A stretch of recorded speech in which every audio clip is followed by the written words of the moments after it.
Perfect, perfect, perfect. I got Miss Sue Ham here in the building, ladies and gentlemen. Man, it feels so good to be in the presence of a legend. Miss Sue Ham, how are you doing today? You are too kind, man. I am awesome. I'm excited to be here with you. You're an electrifying person. So it's always good to be in your presence, even if it's digital, virtual. Thank you, thank you. So I wrote down some questions, man. I know my first time meeting you in person was at a TED Talk event in Andrews, South Carolina, and you spoke about your dreams matter, and you really took over the stage, man. And ever since then, I just wanted to have a conversation with you. And I know when we were backstage in the speaker room, myself, my wife, you, and your son, you were saying some things to me and my wife, and we were like, wow, we were blown away. And we were talking about those things after we left the event. And some of the things that you were saying was like, it's hard to be the first person. So Mm. I see that you're in the studio right now. So I'm gonna talk about what it means to be the first person with you, but also I kind of want you to explain where you're at and what that means to you, where you're at right now. All right. Well, again, thank you, man. And I got to tell you, my son and Maurice couldn't stop talking about your talk. We talked about you for a long time. Well, where I'm sitting at right now, and I'm sorry about the noise. I'm right here on Main Street.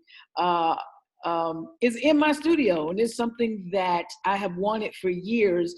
But I was just basically blah blah blah, doing that talkity talk. But I wasn't being about it. And so it just came to fruition August 2019. We actually signed the lease. And right now we're located downtown King Street, and we do workshops.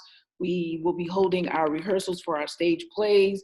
We will actually be shooting segments of short films in here. Wow. We actually lease it out for people that want to do classroom things or anything pertaining to the youth that's educational. So I'm excited. We're also going to get going on our TV show. It's just been so crazy with, COVID-19 and then, I had a health setback, but we're here. I'm happy. I'm excited. And I'm glad to be alive. Wow, I heard you say some amazing things in there, such as TV show. So that's amazing to hear. Uh, what I really want to ask you is, you said that you open up your space to the community.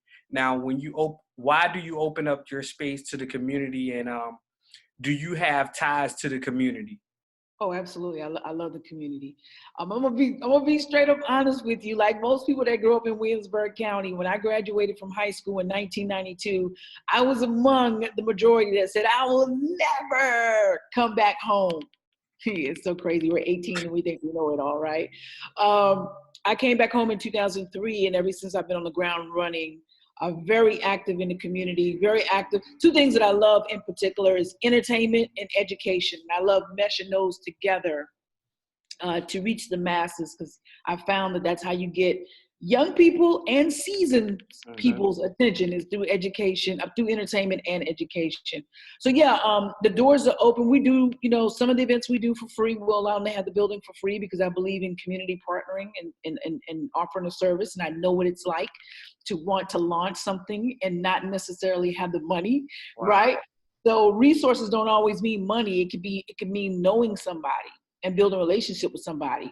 So some of the rentals are for free, and some of them we do charge a small fee. But yeah, I'm all about the community, whether it's educating or entertaining. Usually doing both at the same time. Wow, that's amazing. Now, I've seen that you've been in some big plays that you've produced and put on yourself.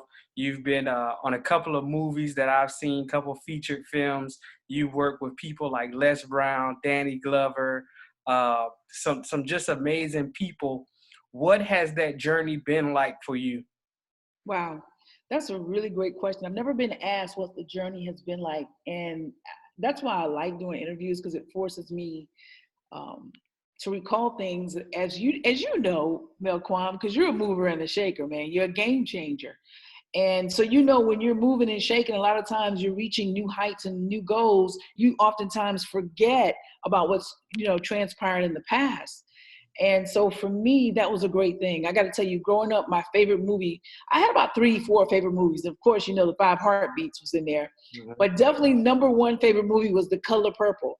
And that was the first movie that introduced me to Danny Glover, you know. And so for me, I looked at Whoopi Goldberg, I looked at those other actors in that movie, and I was like, man, they look like me. This is a great movie. I can do that. My childhood dream really is attainable, you know?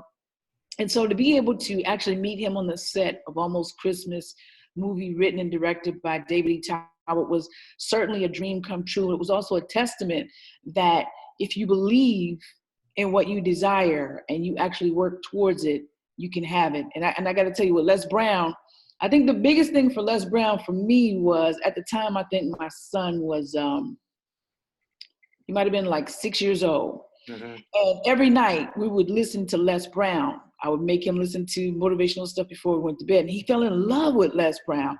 And I would always tell my son, I said, one day you're going to meet Les Brown and I'm going to speak on stage in a seminar or conference or something with him. And lo and behold, it came to pass in 2017. But more so than me being on stage, it was just seeing the dream, seeing with my eyes, my son standing with the man who at one time for many years was deemed the #1 motivational speaker in the world. So that was heavenly to me. Wow. Now, myself and a lot of individuals from the Winsburg County and the state of South Carolina, I'm even going to say all over the world, we deem you the individual that is solely responsible for bringing the arts to Winsburg County, to that region of the world, the region of the state. Now, I want to ask you this. Has it ever been difficult? And what I mean by difficult, you talk about having this dream, but have you ever done this dream without money?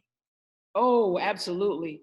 When we first started doing our theatrical stage plays, I was like, I remember when I first moved back home, and I would go to different events, whether it was a talent show or something like that, and I see bands playing. I'm like, hey, I'm going to do a stage play, and I want you to play. And they would look at me like, yeah, okay. And it was like year after year after year, I would say that. And then it got to the point where it was like, you know, I'm just going to step out and I'm going to do it, because I learned something called bartering. And I realized that, yeah, I may not have had the dollar bill, but I had other things that I could barter with people in order to be able to put the production on. And listen, I don't recommend anybody do this unless you got some serious faith, okay? But I used to launch my shows without having the money up front, man. And the thing that I was so blessed with is God aligned me with people who didn't even require the money up front. They didn't even require a deposit.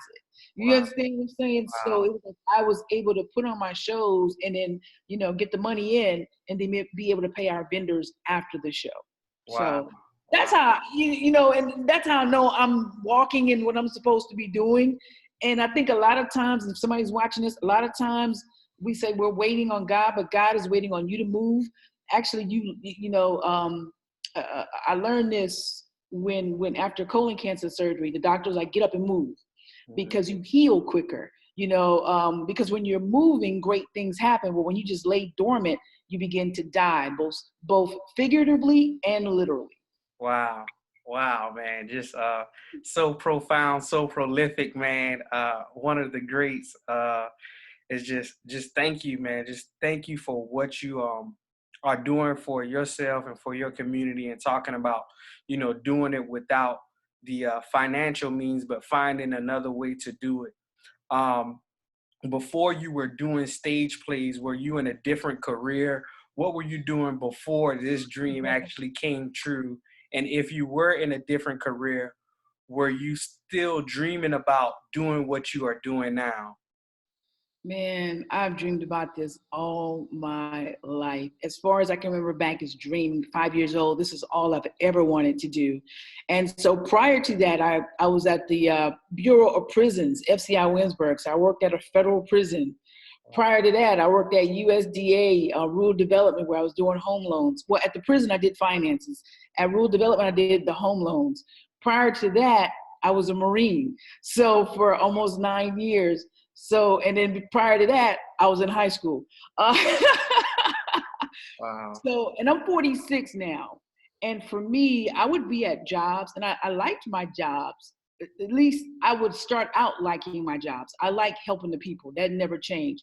But then it got to a point where I was like, I'm selling myself short, because I don't want to do this. This is not what I was created for. It's not like I'm one of those persons who had to figure out what her purpose is. I've always known my purpose. So I felt like, man, my life is passing me by, and the biggest thing that I was afraid of is that I would die and not live the dream that was put in me, man. And I was just like, no, I don't want that to happen. So going to work began to become a chore. Mm. It started to break down my body. I start mentally and physically, I became drained. My body started to hurt, and I was just like, okay, I get it. So in order for me to live, I really got to live. Mm. Mm. Wow. Wow. Mm. So what was how did that transition look for you when you went from job to full-time doing what you're doing? Did you continue to work your job and then start working your dream, or did you just like, I'm done with the job, I'm done with the chores, is dreams from now on? I actually went 100% into the dreams, man. It's so funny. It's so funny. I tell people now, if you have a job, though, let your job finance your dream. Mhm, mhm, Don't add extra headache to yourself. People are like, but I don't have the time. Get up an hour early. There's 24 hours in a day. You don't need that much. Well, you do need sleep, but you don't need as much as you think you do. So it was very challenging. And but it forced me to hustle. It forced me to work my butt off. It also forced me to let go of a lot of things that I really didn't need material wise, but not just material wise, also people, because I realized that if you got people in your life who are not moving in the same direction as you, it can waste a lot of your time. And mhm. what I mean by that is because they don't understand when you're like, yo, I gotta grind. I gotta write. I gotta get the show produced. I gotta find sponsors. Oh, you work too much. No, I don't work enough. I'm like years behind, and I need to get it. And so some people had to just trickle out of my life because they couldn't understand that process.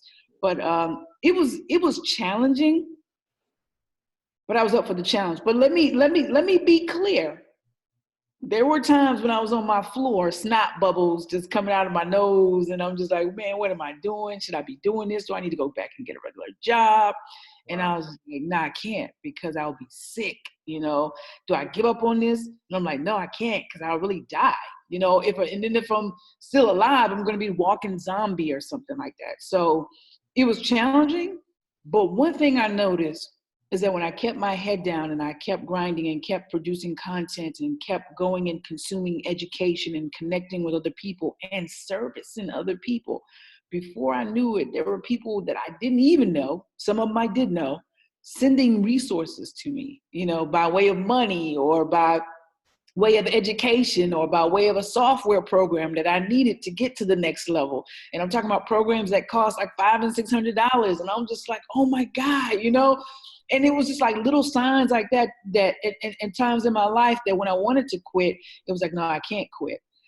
So I don't know if I answered your question, but the point I'm making is I went cold turkey.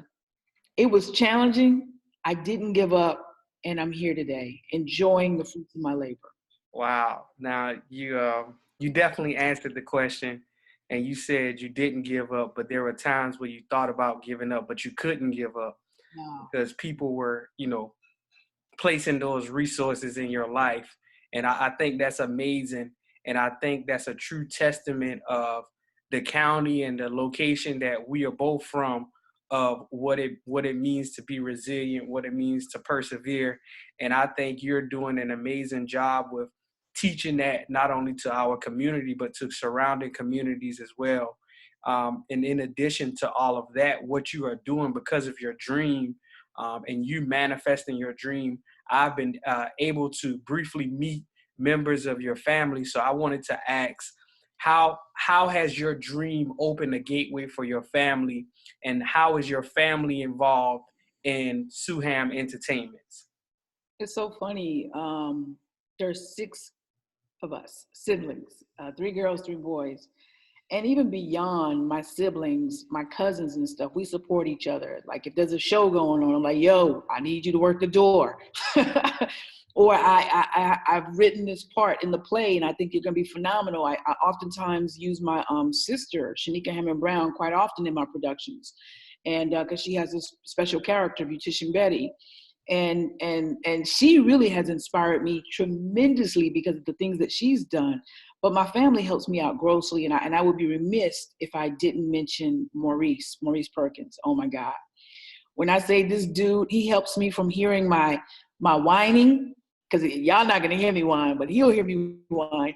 And then I don't know if it's whining. I think it's just frustration because I don't whine. I'm a Marine.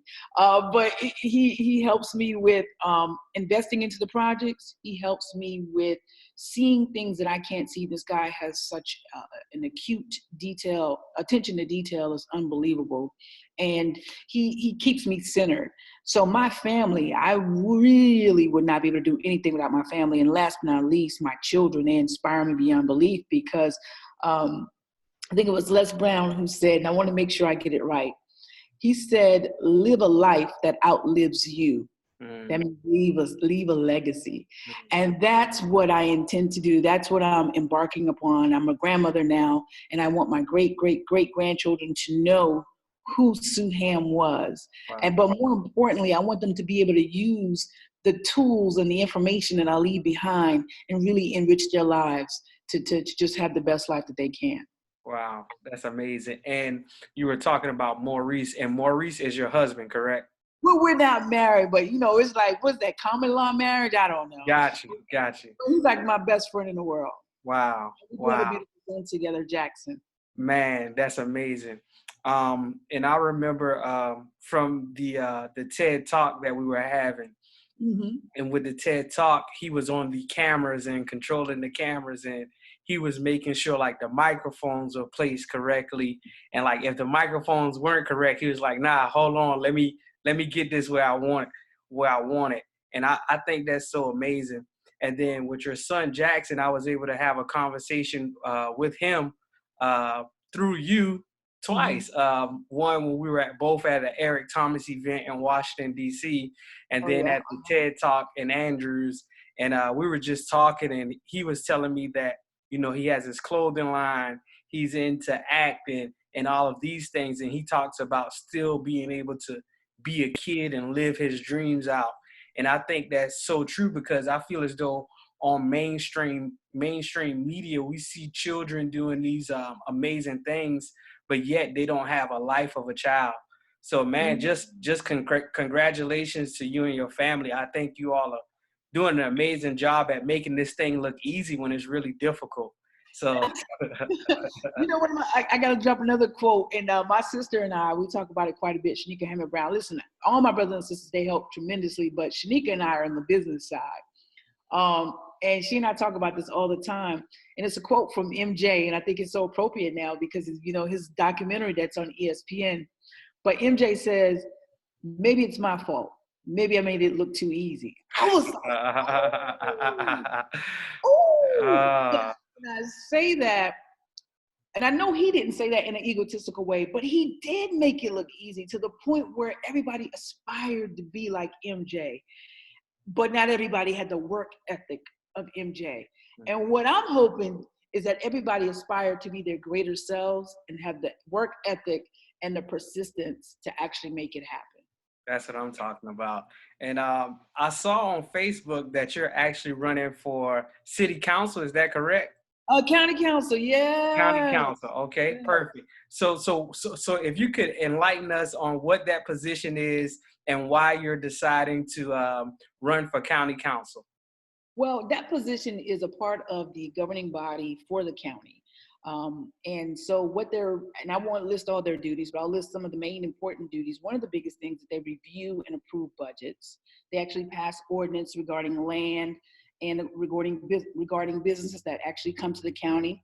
They're responsible for keeping citizens informed. They're responsible for hopefully providing solutions to citizens' complaints and concerns. They're also responsible for representing the county to other government entities and securing funding to help improve the government. The reason why I'm running is because I really feel like I can contribute in a great way. I have a diverse background, from business to also being in finance ever since I've been 18 years old, whether it was with the United States Marine Corps, with USDA Rural Development, or working at FCI BOP, Federal, FCI Williamsburg, the Federal Bureau of Prisons. I've done nothing but manage budgets. There at the prison, I did a $33 million budget. We were never in the red. We were always in the black meaning profit. I always like that, that phrase, black means that you're profitable. Wow. And only black people understood that, Wow. that's powerful. That's powerful to me. So I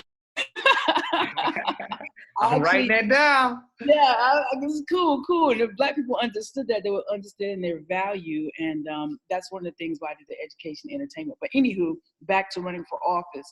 I want to have a hand in helping to improve the county for everyone.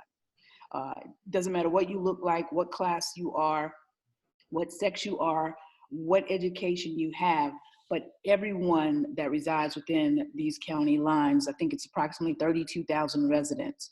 And I want to work across the board with other entities, because even though we're a county, we still have other entities like the town of Greeleyville, Hemingway, the town of Kingstree, you've got Lane, Stuckey. These are all different entities, and I want to be a part of a governing body that reaches across the board and works together to uplift Williamsburg County as a whole. I just feel like some new flavor needs to be infused, new ideas, and a fresh voice. And I really do believe that I am that person that could bring that flavor to the governing body. Wow. Well, that's amazing, and congratulations in advance. Thank you. Congratulations. I Yeah. tell you, and if I could, actually, you're going to be the first person publicly, and I'm sharing it with the world now, I guess. But I sacrificed a lot to do this, and that's because, again, I love people, I love the community, I love our county. But I was in a writing lab with a Hollywood producer, and I actually stepped down from that because I knew that I couldn't do both. I couldn't aggressively pursue this campaign and pursue this seat while I was trying to actually write a script, work in this lab, do pitches, and do the assignments. And so this was something that I applied for last year and got denied, and it got approved this year. So I was all ecstatic, but then it hit me. It was like, I can't do both. So I had to choose. And I decided to choose the people. So I'm just. Wow. This is talk about a game changer. This is a whole nother conversation, because up until this point, we were talking about, you and pursuing your dreams and what that has done for you. And to be hearing you say you were actually in the writing lab, you got turned down, now you're back, and this is a part of your dream, and you said no to that. You were actually there, and you said no to that to do this for the people of the place where we're from. Wow, that's amazing.